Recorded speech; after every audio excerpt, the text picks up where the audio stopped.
So students, we start with new chapter. This is known as, in your according to your textbook, according to your syllabus, it is known as modern periodic table. Modern periodic table. Now, first and foremost, let's understand what is a periodic table. Periodic table is actually classification of elements on the basis of the similarities in their properties. Now what happens, there are 100 approximately, there are 120 known elements. There are many which are naturally occurring and there are few which have been artificially synthesized. Now when you deal with so many, about 100, more than 100 elements or 120 elements, and you have to study them, it is better that you classify them in similar kind of categories. In that case your study becomes easier. For example, I'll tell you, in your school, now there must have been about more than 1,000 students. So all these 1,000 students, they were first classified on the basis of the standard, first standard, second standard, third standard, etc. But then again, in each standard there are so many students who could not be accommodated in one room. So again, that each standard was divided as division A, division B, division C, like that. So what happens, and then again each one is given a roll number. Now what is the purpose? Purpose is, it is very easy to identify the child on the basis of the standard, division, and then the roll number. Say for example, suppose one day I go and ask for a particular student. Let's say his name is Rohit Sharma. So I say, I want to meet Rohit Sharma. So they say, Rohit Sharma, well, he is in which standard? I say he is in 9th standard. Next thing they will ask me, in which division? I say he is in C division. Next thing they ask me, what is his roll number? I say his roll number is 10. The moment I say that, immediately they will be able to identify the student I am searching for, and immediately they will locate that student from the particular class and bring that student to me to meet. Now what has happened, they have classified the students on the basis of the standard, division, and roll number, and it becomes easy to identify. Say another case I will take. Say for example, the living things that are there. Now in this universe, the living things that are there, we have classified them first as into plants and then animals. The study of plants is botany, study of animals is zoology. There are millions of plants and millions of animals. Now botany and zoology we have classified, so that classification helps us. Then again animals, they are further classified as vertebrate and invertebrate. And again the vertebrate animals, they are classified as species, amphibians, reptiles, aves, and mammals. So what happens is, there are millions of animals, but just because you have classified on the basis of certain characteristics, species, amphibians, reptiles, aves, and mammals, it becomes easy for you to study them. Say for example, I may talk about a pigeon, or I may be talking about a parrot, or I may be talking about a crow, or I may be talking about an eagle. But I may say, I have come across an animal which is warm-blooded. Second thing I say, it is oviparous. That means it does the reproduction by laying eggs. Third thing I say, that its the forearm is converted into wing, and it is covered by feathers. Now and its mouth, there is a beak. The moment I say all these things, immediately the person who knows a little bit about the study of zoology will say, oh, you are talking about some bird. Now what happens is, I may be talking about so many kinds of birds are there, but if I know these few points, then it is so easy to talk about them, discuss about them, understand them. So what has happened is, the study of those animals could be made easier by classifying them into various categories. In the same manner, so many elements that are there, more than 100 elements, what we have done, we have classified them on the basis of their similarities in the properties. This classification of elements on the basis of the similarities in the properties is actually periodic table. Now, if you ask me what is the definition of periodic table, if you have seen a periodic table in your school or even in the staff room or in the chemistry lab, so it is a tabular form. There are columns, there are vertical columns, horizontal rows you have seen, and the H, Cl, Br, all these things are written. Now, that is actually the classification of elements which is done on the basis of the similarities in the properties. Now, what is it? So, I can define periodic table as, I can say that it is a table, which gives the classification of elements on the basis of their properties in such a manner that the similar elements fall in the same vertical column while the dissimilar elements are separated. So, I can say it is a table which gives the classification of elements on the basis of their properties in such a manner that the similar elements do fall in the same vertical column and dissimilar elements are separated. That is the definition I can give. Now, as I always do, before we start the chapter, first and foremost, let us do the synopsis. That is, let's get a summary or the order of the discussion. Then we know in our grip how and in what order we will be talking about this entire chapter. So, our approach to the chapter becomes systematic. So, let me give you the synopsis of the chapter.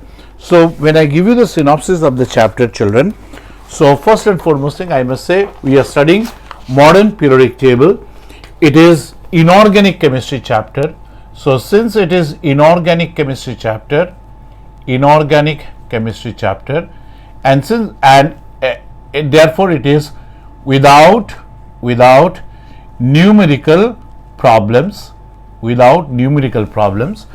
and so it is a bit descriptive chapter. So, what I would suggest, go through your textbook, and if you go through the textbook properly, you will be able to prepare for your exam, and listening to the lecture, you will be able to understand the concept. Is it okay? Now, things we will do, heading number 1 is introduction. In fact, what I told you just now, that periodic table is the classification of elements, that is what is the introduction. Then after that, we will come to one periodic table called as the Mendeleev periodic table. Actually, before Mendeleev also there are some classification were done, but we don't take them very seriously. The first serious discussion or serious classification, making a table and all that was done of the elements, was done by Dmitry Mendeleev, and he had done it in 1869, so almost 150 years back. So, that is what he will be doing. Mendeleev periodic table, Mendeleev's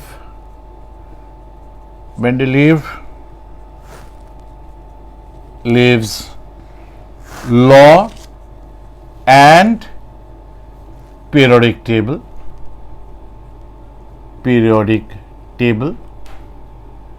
After that, we will come to the modern periodic law,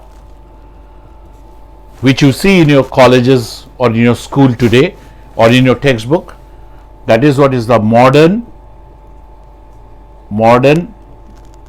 periodic law and modern periodic table. Then the discussion number 4 will be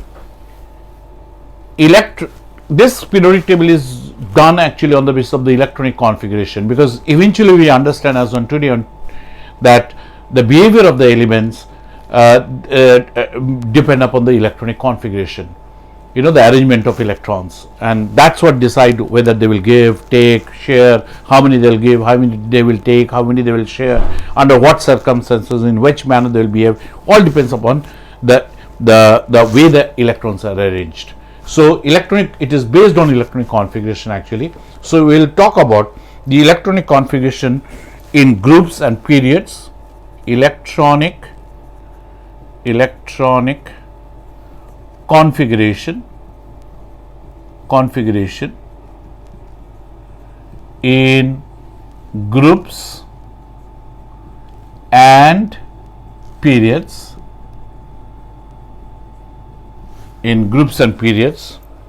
then after that, number 5, we'll do blockwise classification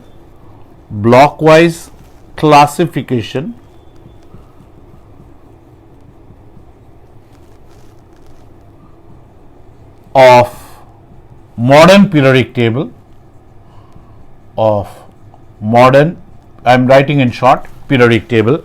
Basically, you are doing it on the basis of electronic configuration, and the last electron might have gone to the s subshell or p subshell, or the last electron has entered the d subshell, or it might have entered the f subshell. So accordingly, the block you will find in the periodic table. So there are some elements where the last electrons have gone to s subshell, they are called as s block elements. Where it has gone to the p subshells, then they are p block elements. It has entered the d subshell, then d block elements. And if the last electrons have entered the f subshell, then it is called as f block elements. So that blockwise classification will do. Then after that, we'll talk about heading number 6, that is effective nuclear charge. Effective nuclear charge, I'll just tell you in very simple language. Suppose nuclear charge depends upon number of protons, correct? Suppose there is an atom, it has got 20 protons in the nucleus. Another atom, it has got 40 protons in the nucleus. Now, it doesn't mean that the one which has got 40 protons, just because it has got double the charge, its attraction on the outermost electron will be the double, because the charge will get nullified by the cloud of the electrons in different shells and subshells.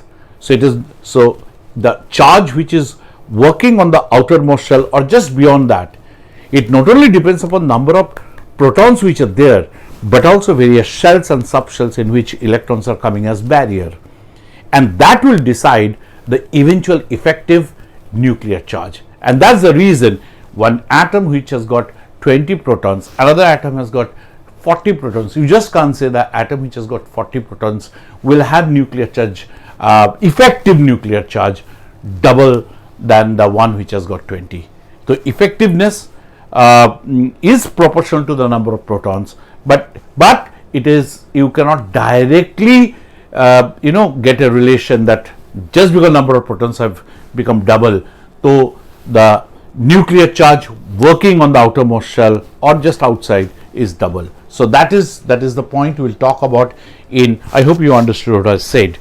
So effective nuclear charge, and after that, heading number 7, periodic trends in properties. Heading number 7, periodic